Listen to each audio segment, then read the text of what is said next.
Ovulation டைமில் egg rupture ஆகலை ma'am. But growth இருக்குது. என்ன ரீசன் மேம்? ப்ளீஸ் ஒரு வீடியோ போடுங்க. ஷுவர் எஸ்தர், உங்களுக்காக தான் இந்த வீடியோ. வணக்கம், நான் டாக்டர் பிரியதர்ஷினி. ஒவ்வொரு திங்கட்கிழமையும் நீங்கள் கேட்கக்கூடிய சந்தேகங்களுக்கும் கேள்விகளுக்கும் பதிலை பார்க்க போகிறோம். இப்போ எஸ்தர் பிரீத்தி என்ன கேட்டிருக்காங்கன்னா, அவங்களோட ஓவலேஷன் டைமில் எக் ரப்ச்சர் ஆகலை, பட் growth நல்லா இருக்குது. இதுக்கான காரணம் என்னென்னு கேட்டிருக்காங்க. காமனான காரணங்கள் இதுக்கு என்னென்னு பார்க்கலாம். Number 1, hormonal imbalance.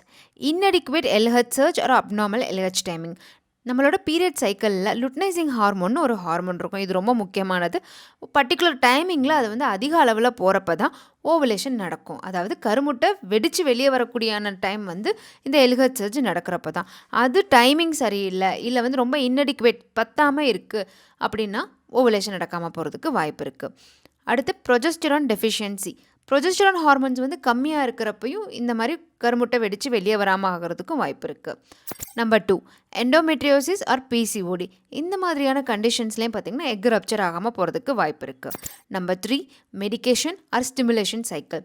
சிலருக்கு இர்ரெகுலர் பீரியட் இருக்கிறனால அவங்களுக்கு மாத்திரை மூலமாக ஓவலேஷன் நடக்க வைக்கிறதுக்கும், இல்லைன்னா ஹார்மோனல் இன்ஜெக்ஷன் இதன் மூலமாகவும் எக்கு growth ஆகி ரப்ச்சர் பண்ணுறதுக்கு ட்ரை பண்ணுறப்போ பார்த்திங்கன்னா அந்த காரணத்தினாலையும் சிலருக்கு பார்த்திங்கன்னா ரப்ச்சர் ஆகாமல் போகிறதுக்கு வாய்ப்பு இருக்குது.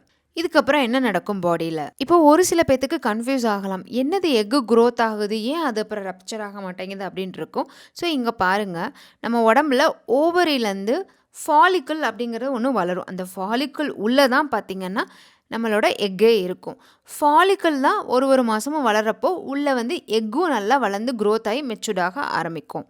இங்கே பாருங்கள், இந்த மாதிரி அவுட்டர் ஃபாலிக்குள், இதுக்குள்ளே இருக்கிறது தான் எக்கு. ஸோ ஒரு ஸ்டேஜில் பார்த்திங்கன்னா இந்த ஃபாலிகுல் ரப்ச்சர் ஆகி உள்ளே இருக்கக்கூடிய எக்கு வெளியே வரணும். இந்த எக்கு வெளியே வந்ததுக்கப்புறம் தான் ஸ்போமும் கரெக்டாக அந்த டயத்தில் இருந்துச்சுன்னா ரெண்டும் ஒன்றா ஆகி அது குழந்தையாக உருவாக ஆரம்பிக்கும். இப்போ பிரீத்தி கேட்டாங்க இல்லையா, அவங்களுக்கு growth இருக்குது ஆனால் எக்கு ரப்ச்சர் ஆகலைன்னு. ஸோ அதுதான், இந்த ஃபாலிகுல் க்ரோ ஆகிருந்திருக்கும், உள்ளேயும் எக்கும் நல்லா மெச்சூராகி க்ரோ ஆகியிருந்திருக்கும். பட் அது வெடித்து வெளியே வராமல் போயிருந்திருக்கும். நான் சொன்னேன் இல்லையா, மேலே சொன்ன காரணங்களால் கூட இதெல்லாம் நடக்காமல் இருக்கிறதுக்கு வாய்ப்பு. இப்போ இந்த மாதிரி ஃபாலிகுல்ஸ் வளர்ந்து எக்கு ரிலீஸ் ஆகலாம்னா என்ன ஆகும் அப்படின்னா, உங்கள் பாடி திரும்ப அதை ரிலீஸ் பண்ணுறதுக்காக ஹார்மோன்ஸ் இன்க்ரீஸ் ஆகிட்டே இருக்கும். ஒரு சில பேத்துக்கு அந்த ப்ரொஜெஸ்டரான் ஹார்மோனும் இன்க்ரீஸ் ஆகிரும். ஸோ அப்போ பார்த்திங்கன்னா நம்மளுக்கு டயக்னோஸ் பண்ணுறதுக்கே கன்ஃபியூஸாக இருக்கும், இது எதுனால இப்போ இப்படி ஆயிருக்குன்ட்டு. ஸோ எனிவே உங்களுக்கு நீங்கள் எக்கு இல்லை, எக்கு வெளியே வரலாட்டினா எந்த ஒரு கன்செப்ஷனுமே நடக்காது. ஏன்னா எக்கு வெளியே வந்தால் தானே ஸ்போமோட இணைஞ்சு அது கருவாக உருவாக முடியும். ஸோ அந்த சைக்கிளில் உங்களுக்கு எக்கு ரப்ச்சர் ஆகட்டுனா கன்செப்ஷன் ஆக முடியாது. இப்போ எல்லாருக்கும் இன்னொரு டவுட் இருக்கும், எப்படி இவங்களுக்கு மட்டும் கண்டுபிடிச்சாங்க எக்கு growth இருக்குது, எக் ரப்ச்சர் ஆகலை அப்படிங்கிற ஒரு டவுட் இருக்கும். மேபி பிரீத்தி எஸ்தர் அவங்க சீரியல் அல்ட்ராசவுண்ட் பண்ணியிருக்கலாம், ஃபாலிகுலர் ஸ்டடி பண்ணியிருக்கலாம். ஸோ அதன் மூலமாக அவங்க கண்டுபிடிச்சிருக்க வாய்ப்பு இருக்குது. இல்லாட்டினா ஹார்மோனல் டெஸ்ட் பண்ணுறப்போ அவங்களோட சீரம் ப்ரொஜெஸ்டரான் மேபி எலிவேட்டடாக இருந்திருக்கலாம். இதுக்கான பாசிபிள் ட்ரீட்மெண்ட் என்ன அப்படின்னு பார்க்கலாம். உங்களோட ஓவலேஷன் இன்டெக்ஷன் ப்ரோட்டோக்காலை அட்ஜஸ்ட் பண்ணிக்கிறது ரொம்ப முக்கியம். டிஃப்ரெண்ட் மெடிகேஷன் இல்லை ட்ரிகரிங் டைம் பார்த்திங்கன்னா அதெல்லாம் கரெக்டாக பார்த்து கொடுக்குறது ரொம்ப இம்பார்ட்டன்ட்.